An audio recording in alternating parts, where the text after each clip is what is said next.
নৱগঠিত ৪৫ নম্বৰ ভেৰগাঁও সমষ্টি জয় ভাৰত পাৰ্টীৰ মনোনীত প্ৰাৰ্থী প্ৰভাত দাস পানিকাৰ নিৰ্বাচনী প্ৰচাৰ সভা। সমুখ সময়ত ২০২৬ বিধানসভা নিৰ্বাচন ক্ৰমাৎ আকৰ্ষণীয় হৈ পৰিছে নৱগঠিত ৪৫ নম্বৰ ভেৰগাঁও সমষ্টিৰ ৰাজনৈতিক সমীকৰণৰ। ভেৰগাঁও সমষ্টিৰ জয় ভাৰত পাৰ্টীৰ মনোনীত প্ৰাৰ্থী প্ৰভাত দাস পানিকাই চলাইছে জোৰদাৰ নিৰ্বাচনী প্ৰচাৰ অভিযান।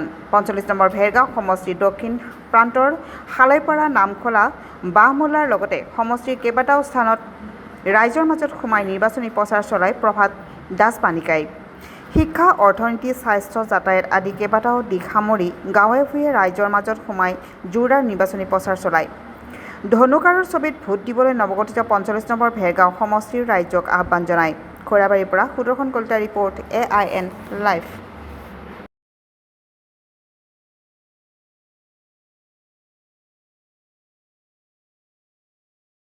আমিতো বহুত কোটি কোটি টকা থকা দল নহয়। মই নিজেও ব্যক্তিগতভাৱে টকা পইচা একেবাৰে নাই, মোৰ ভালদৰে ঘৰ দুৱাৰে নাই, কিবাকৈ আছোঁ আৰু। ল'ৰাখিনিয়ে মানে যেনিবা শৰাইঘাটৰ যুদ্ধত যেনেকৈ আহোম সৈন্য ওলাই আহিছিল তেনেকৈ ওলাই আহিছে। আপুনি নিশ্চয় দেখিছে প্ৰত্যেকজন ল'ৰাৰ আপুনি ডেডিকেশ্যন চাওক, সমৰ্পণ চাওক। আৰু ইতিমধ্যে বৰঙাজুলিত আমাৰ এটা প্ৰচাৰ সভা হৈ গ'ল, য'ত ঝাৰখণ্ডৰ মুখ্যমন্ত্ৰী, ঝাৰখণ্ড মুক্তি মৰ্চাৰ সভাপতি আমাৰ হেমন্ত সোৰেন মহাশয় আহি গ'ল। বাগানৰ কাম সিদিনাখনে খোলা আছিল। আমি বহুত বেছি টকা পইচা দি মানুহক আনিবৰ কাৰণে ব্যৱস্থা কৰিব পৰা নাই। তাৰপিছতো তাত ১৫,০০০ পৰা ১৮,০০০ মানুহৰ ভিতৰত ভিৰ হৈছে। মানুহে স্বতঃস্ফূৰ্তভাৱে আহিছে, খোৱা বোৱাৰ ব্যৱস্থা নিজে কৰিছে। এই যে প্ৰক্ৰিয়াটো, মানুহ স্বতঃস্ফূৰ্তভাৱে ওলাই অহাটো বা আঁচনিৰ নামত কাকো আমি মাতি অনা নাই। আমি কোনো ৰাইজক এইটো কোৱা নাই যে আমাৰ মিটিঙলৈ আহক, নহ'লে আপোনালোকৰ আঁচনি কটা যাব, ঘৰৰ লিষ্টৰ পৰা নামটো কটা যাব, এইবিলাক আমি কোৱা নাই। তাৰপিছতো মানুহ আহিছে। আপোনালোকক মূল এজেণ্ডা, ৰাজ্যৰ এজেণ্ডাবিলাকেই মোৰ মূল এজেণ্ডা। মোৰ মূল এজেণ্ডা কেতিয়াও আঁচনি নহয় দেই। আঁচনি যিবিলাক চৰকাৰে লয়, যিকোনো চৰকাৰ আহিলেও যিকোনো বিধায়ক থাকিলেও দিবই লাগিব ৰাইজক।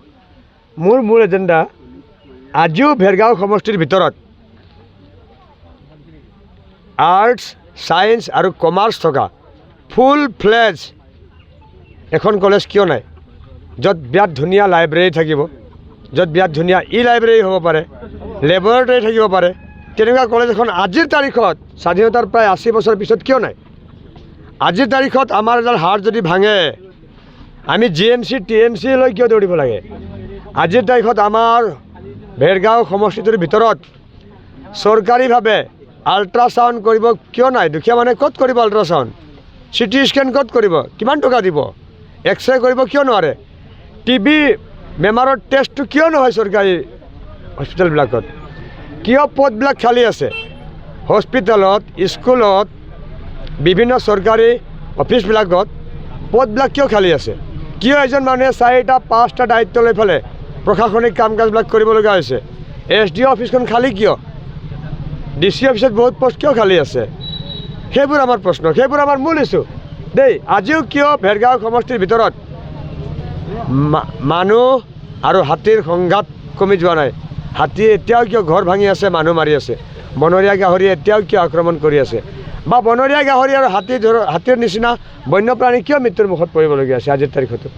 কিয় উত্তৰ বেল্টত, ভেৰগাঁৱৰ উত্তৰ বেল্টটোত ইমান কষ্ট কৰি আমাৰ খিলঞ্জীয়া মানুহখিনিয়ে জাতি, বৰ্ণ, ধৰ্ম, ভাষা নিৰ্বিশেষে সকলোৱে নিজৰ কপালৰ ঘাম মাটিত পেলাই ক্ষুদ্ৰ চাহ খেতি গঢ়ি তুলিছে, এটা ডাঙৰ উদ্যোগ গঢ়ি তুলিছে তেওঁলোকে।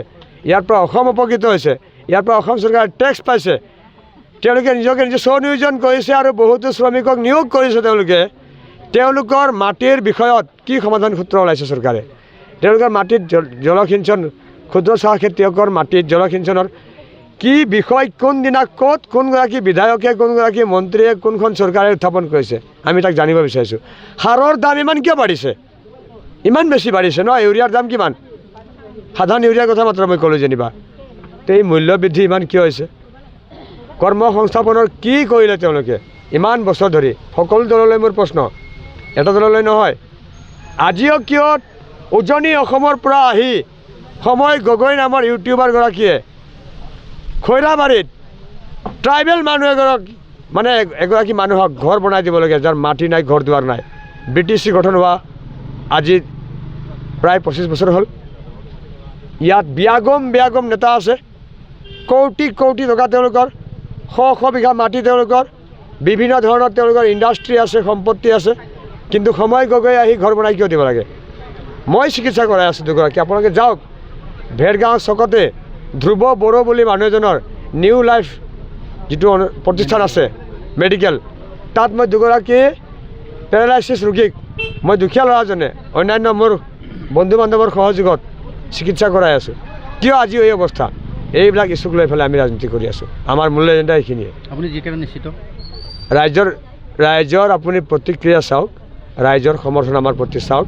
বাকী মই নিশ্চিত বা কিবা বিৰাট ডাঙৰ অহংকাৰী অভাৰ কনফিডেণ্ট হৈ মই কথা ক'ব নিবিচাৰোঁ। আপোনালোকে ৰাইজৰ প্ৰতিক্ৰিয়া আৰু ভেৰগাঁও সমষ্টিৰ বতাহটো চাওক, আপোনালোকে ইয়াৰ উত্তৰ পাই যাব। মই আকৌ ক'ব বিচাৰোঁ, মই কাকো অহংকাৰেৰে কোনো ধৰণৰ বক্তব্য ৰাখিব নিবিচাৰোঁ। মোৰ সমগ্ৰ আশা ভৰসা সাহস অনুপ্ৰেৰণা ৰাইজ, বাছ এইখিনিয়ে কথা।